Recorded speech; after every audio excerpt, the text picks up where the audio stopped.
বিসমিল্লাহির রহমানির রহিম। আসসালামু আলাইকুম। নীতি সহজনার সমাহারে আপনাদের সবাইকে স্বাগতম জানিয়ে আবারও চলে আসলাম অসম্ভব লোভনীয় ভীষণ মজার একটি রেসিপি নিয়ে। সেটি হলো ফেফসা ভুনা রেসিপি।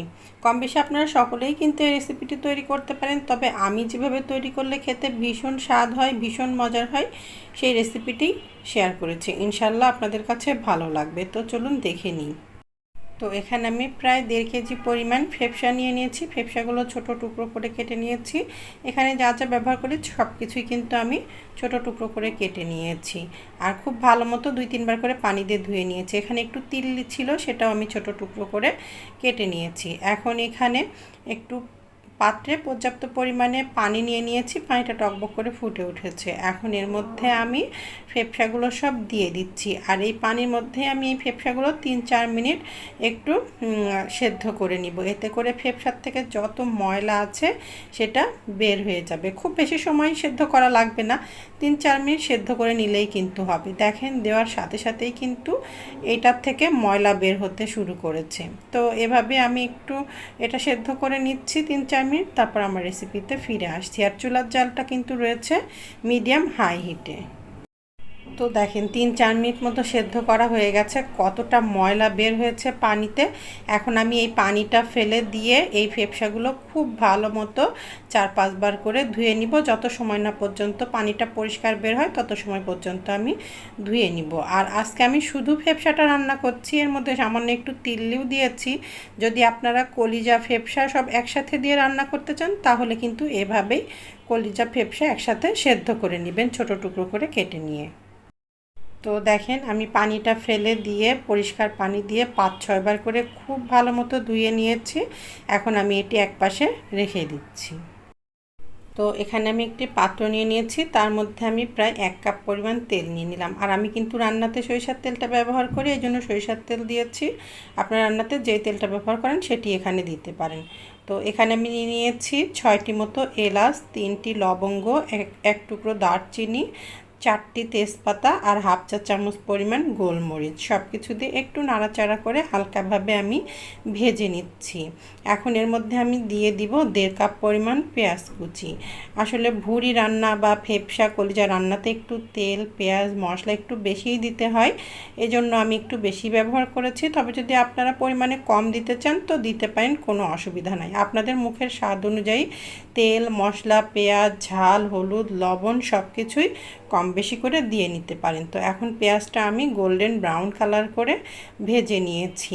এখন চুলাটা একটু বন্ধ করে দিয়েছি, নতুবা পেঁয়াজটা পুড়ে যাওয়ার সম্ভাবনা থাকবে। এর মধ্যে আমি হাফ কাপ পরিমাণ পানি দিয়ে দিলাম, যাতে করে কোনো রকম পেঁয়াজটা পুড়ে না যায়। এবার এর মধ্যে আমি দিয়ে দিচ্ছি 3 টেবিল চামচ পরিমাণ আদা রসুন বাটা। আমি 3 টেবিল চামচ পরিমাণ দিয়েছি, আপনারা চাইলে একটু কমও দিতে পারেন। এখানে নিয়েছি 4 চা চামচ পরিমাণ ঝালের গুঁড়া, 3 চা চামচ পরিমাণ হলুদের গুঁড়া, জিরা গুঁড়া নিয়েছি 1 চা চামচ পরিমাণ, আর ধনিয়া গুঁড়া নিয়েছি এখানে আমি 2 চা চামচ পরিমাণ। লবণ নিয়েছি আমি 1 টেবিল চামচ পরিমাণ। আমি আগেও বলেছি, আপনারা যদি ঝাল, লবণ বা মশলা, পেঁয়াজ, তেল কম বেশি করে দিতে চান তো দিতে পারেন, কোনো অসুবিধা নাই। এখন এই মশলাগুলো দিয়ে একটু এর মধ্যে আমি নাড়াচাড়া করে নিচ্ছি।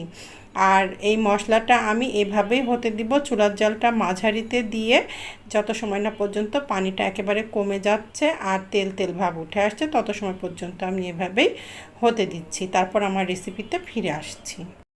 তো দেখেন মশলাটা কত সুন্দর কষানো হয়ে গেছে, পানিটাও মোটামুটিভাবে কমে গেছে, পাশ থেকে কিন্তু তেল উঠে আসছে। এখন আরও কিছু সময় একটু নাড়াচাড়া করে নিচ্ছি, পানিটা যেন আরও একটু শুকিয়ে যায়। তারপর এর মধ্যে সেদ্ধ করে রাখা ফেফসাগুলো সব দিয়ে দিব। তো মশলাটা খুব ভালো মতো কষানো হয়ে গেছে, এখন এর মধ্যে সেদ্ধ করে রাখা ফেফসাগুলো সব ঢেলে দিলাম। আমরা কিন্তু কম বেশি সকলেই এই রেসিপিগুলো তৈরি করতে পারি, তবে যারা একেবারেই পারেন না বা যাদের ফেফসা রান্নাটা খুব একটা ভালো হতে চায় না, আমি কিন্তু তাদের জন্যই এই রেসিপিটি শেয়ার করেছি।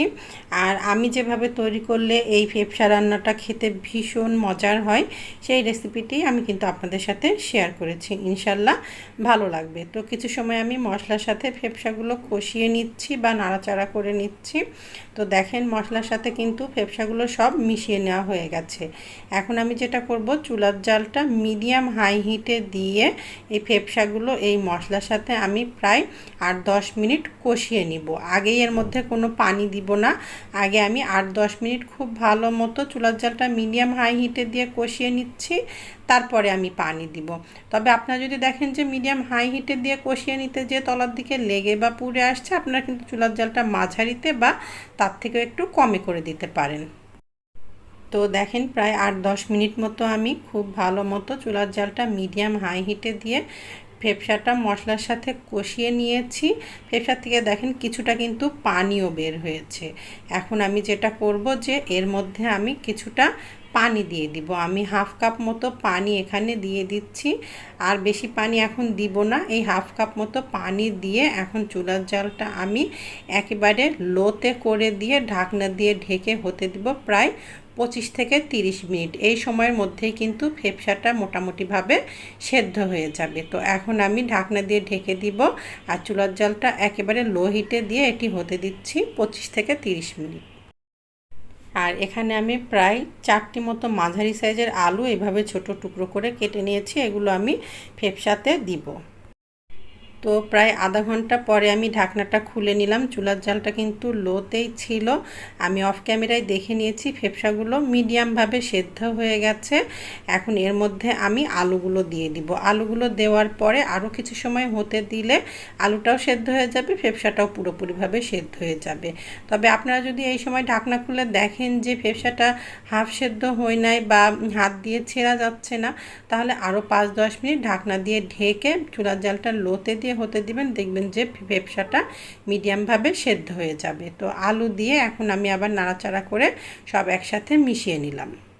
তো এখন ঢাকনা দিয়ে ঢেকে হতে দিচ্ছি। তো আলুটা দেওয়ার পরে আরও 20-25 মিনিট আমি হতে দিয়েছিলাম। আমি এখন একটু ঢাকনা খুলে নাড়াচাড়া করে দিচ্ছি আর দেখে নিব যে আলু আর ফেফসাটা ভালো মতো সেদ্ধ হয়ে গেছে কিনা। যদিও আমি অফ ক্যামেরায় দেখে নিয়েছিলাম আলু আর ফেফসাটা খুব ভালো মতো সেদ্ধ হয়ে গেছে, তারপরও আপনাদেরকে আমি একটু দেখিয়ে দিচ্ছি আলুটা কতটা ভালো মতো সেদ্ধ হয়ে গেছে। তো আলু ফেফসা সব কিছুই খুব ভালো মতো সেদ্ধ হয়ে গেছে। আপনারা এরকম 20-25 মিনিট পরে ঢাকনাটা খুলে দেখে নেবেন, বা আলুটা যদি খুব তাড়াতাড়ি সেদ্ধ হয়ে যায় এমন আলু ব্যবহার করেন তাহলে 15 মিনিট পরেও ঢাকনাটা খুলে দেখে নিতে পারেন যে আলুটা পুরোপুরিভাবে সেদ্ধ হয়েছে কিনা। যদি দেখেন যে আলুটা ফেফসাটা সম্পূর্ণভাবে সেদ্ধ হয়ে গেছে তাহলে তো আর কোনো অসুবিধা নেই। আর যদি দেখেন যে শক্ত আছে একটু, তাহলে আরও কিছু সময় ঢাকনা দিয়ে ঢেকে হতে দিবেন, তাহলে দেখবেন যে সব খুব ভালো মতো সেদ্ধ হয়ে যাবে। তো এখন চুলার জালটা আমি হাই হিটে করে দিয়ে বেশ কিছু সময় এটি আমি কষিয়ে নিব। তো দেখেন চুলার জালটা হাই হিটে করে দিয়ে বেশ কিছু সময় আমি কষিয়ে নিয়েছি। পানি একেবারেই নেই, খুব ভালো মতো কষানো হয়ে গেছে।